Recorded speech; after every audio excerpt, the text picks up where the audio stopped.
Simulan na natin ang talakayan tungkol sa aming bagong palabas, House of Life. Para sa mga gustong manood, huwag kalimutang mag-subscribe sa aming YouTube channel, Explain PH. Malapit na kami sa 1,000 subscribers, kaya sana ay patuloy ninyong suportahan ang aming mga video. Narito ang sandaling hindi na kayang takasan. Ang tanong kung sino ang unang nagtanim ng kasinungalingan? Sapagkat kung ang taong pinagkatiwalaan mo ang siyang unang naglatag ng pandaraya, ano pa ang matitira? At kung ang katotohanang pinanghahawakan mo ay matagal nang nakabaon bilang isang krimen, sino ang tunay na may sala? Si Regina ay hindi maunawaan kung bakit biglang nagbago ang desisyon ni Greg. Ang utos na paalisin si Yoli ay agad na binawi. Ano ang nakita niya? O ano ang kinatakutan niyang mabunyag? Ang kanyang mga sagot ay maikli, matigas, walang paliwanag. Para bang pinipigilan ang isang lihim na lumutang. Ang galit ni Regina ay hindi lamang tungkol kay Yoli. Sa kanyang mga mata ay naroon ang takot. Takot na kung mananatili si Yoli sa bahay, may isang bagay na lalabas na hindi dapat malaman. Kaya't desperado niyang nais na mawala si Yoli kahit laban sa kanyang asawa. Ngunit mariing sinabi ni Greg, mahalaga si Yoli. Isang simpleng pangungusap, ngunit mabigat. Para bang may utang, may malalim na bigkis na higit pa sa pagiging kasambahay. Sa gitna ng tensyon, nanatiling tahimik si Yoli. Ngunit sa katahimikan, bumalik ang mga piraso ng nakaraan. Ang kanyang mga mata ay walang galit, kundi matatag, tila matagal na niyang hinihintay ang sandaling ito. At saka lumapit si Marge, isang ina na halos maubos na ang pag-asa. Bawat pagsusuri, bawat resulta, kabiguan.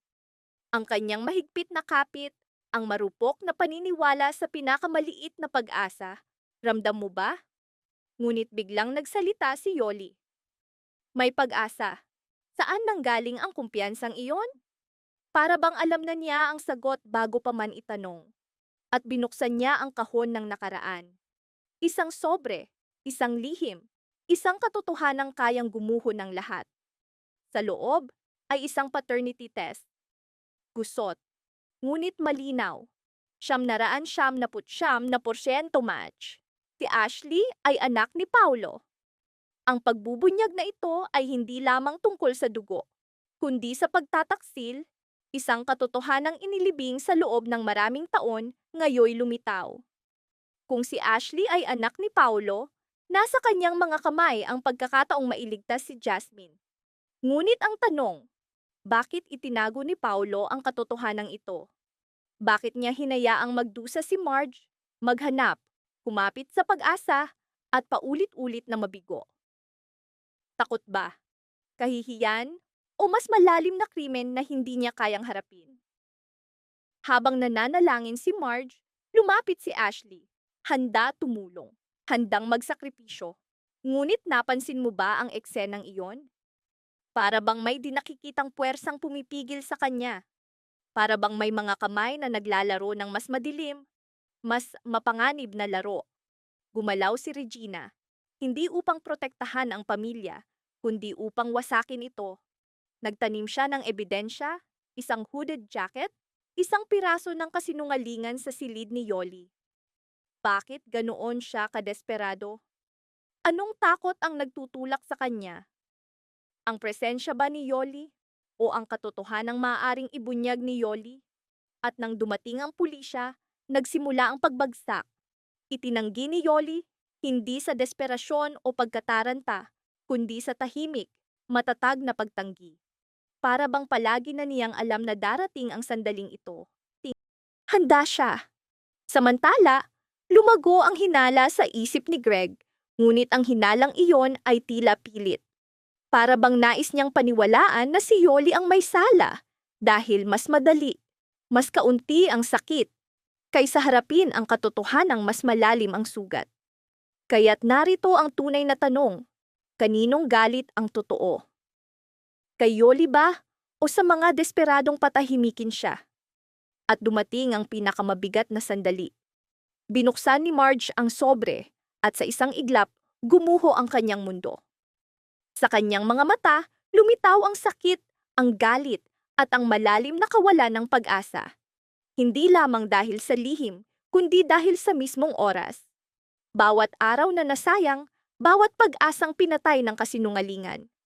At nang harapin ni Marge si Paulo, hindi iyon basta pagtatalo. Isa itong pagsabog. Sampal ng katotohanan, sunod-sunod, alon ng sakit at pagkadismaya. Ngunit bakit ngayon?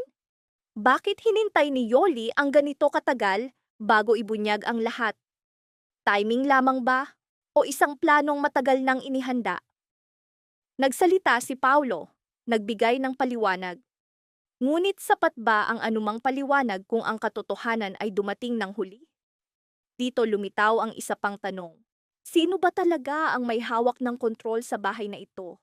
Si Greg, na biglang nagbago ng desisyon? Si Regina, na kayang magpalsong ebidensya? Si Yoli, na may dalang mga lihim ng nakaraan?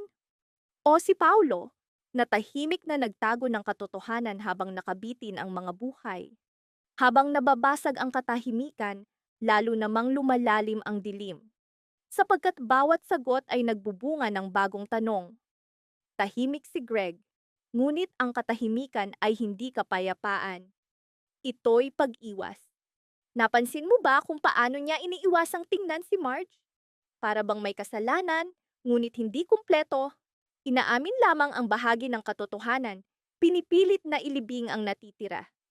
Si Regina ay inakalang hawak niya ang kontrol. Ngunit sa paglipas ng oras, ang kanyang mga galaw ay nagiging padalos-dalos, magulo, desperado. At dito tumataas ang hinala, sapagkat ang taong panatag sa kasinungalingan ay hindi nagmamadali. Kaya bakit siya nagmamadali? Anong takot ang nagtutulak sa kanya? Takot na kapag lumabas ay guguho ang lahat bago pa man maisalang si Yoli. Tahimik si Yoli, ngunit hindi na walang laban. Sa kanyang mga mata ay naroon ang ibang uri ng determinasyon. Isang desisyong matagal nang nakatago ay tila handa ng ilabas. Para bang handa siyang isugal ang lahat, kahit ang sariling kalayaan. At dito lumitaw ang pinakamalaking tanong. Kapag dumating ang sandali, sino ang pipili ng katotohanan at sino ang pipili lamang ng kaligtasan? Kakaiba, hindi natatakot si Yoli sa bilangguan. Para sa kanya, may mas mahalaga kaysa sariling kaligtasan, isang katotohanan, isang desisyong matagal na niyang dala. Samantala, unti-unting binubuo ni Marge ang mga piraso.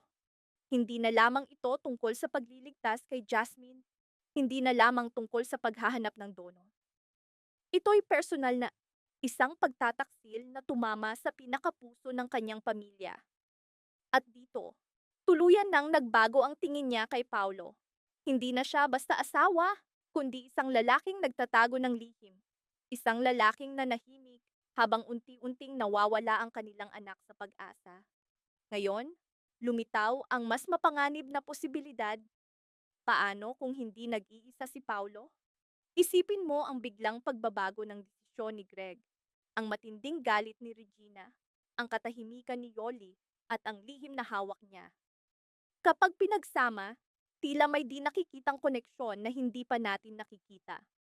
At dito lumitaw ang tanong, paano kung matagal nang alam ni Greg ang tungkol kay Ashley?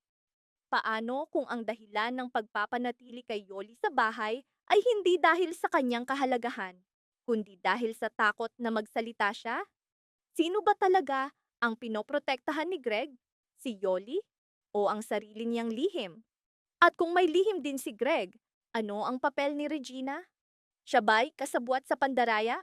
O isa lamang piyesa na ginagamit upang takpan ang mas malaking bagay? Patuloy na dumarami ang mga tanong. At sa gitna ng lahat ay si Ashley. Tahimik, magalang, handang tumulong. Ngunit napansin mo ba? Wala siyang kaalam-alam sa bigat ng pasaning naghihintay sa kanya. Hindi niya alam na ang kanyang dugo na makapagliligtas kay Jasmine ay siya ring dugong magbubunyag ng katotohanang inilibing sa loob ng maraming taon. Kung dumating ang araw na malaman ni Ashley na si Paulo ang kanyang ama, paano siya tutugon? Siya ba'y tatayo bilang bayani, handang iligtas si Jasmine, o magiging isa pang biktima ng kasinungalingan ng matatanda? Narito ang pinakamapanganib na twist. Paano kung ang sobre ay hindi basta natuklasan, kundi sinadyang inilabas ni Yoli? Ang timing, ang pagpili na ibigay ito kay Marge, ang eksaktong sandali kung kailan guguho ang lahat? Planado ba ito? Kung ganoon, si Yoli ba ay tunay na biktima o isang tahimik na estratehistang matagal nang naghihintay sa pagbagsak ng pamilya? At kung ang apoy, ang jacket, ang ebidensya, at ang mga lihim ay lahat magkakaugnay, sino talaga ang nagsimula ng apoy? Habang papalapit ang katotohanan, lalong nagiging malinaw. Walang inosente sa kwentong ito. Lahat ay may tinatago. Lahat ay may dahilan. Ngayon, ang tanong ay nasa iyo. Kung ikaw si Marge, kaya mo bang patawarin si Paulo kahit kapalit ay ang panganib sa buhay ng iyong anak? Kung ikaw si Greg, hanggang saan mo kayang itago ang isang lihim? At kung ikaw si Yoli, pipiliin mo bang iligtas ang isang buhay kahit kapalit ay ang pagkawasak ng lahat ng nasa paligid mo? Sino ang tunay na pinakamapanganib? Ang tahimik, ang sinungaling, o ang nagmamahal ngunit nagtatago ng katotohanan? Ibahagi ang iyong saloobin, sapagkat ang susunod na pagbubunyag ay maaaring baguhin ang lahat ng iniisip nating alam. Tandaan, sa mundong ito, ang katahimikan ay hindi kailanman nangangahulugang walang nakatago. Maraming salamat sa panonood ng buong video. Para mapanood ang susunod na episode explanation, huwag kalimutang mag-subscribe sa Series Explained PH channel.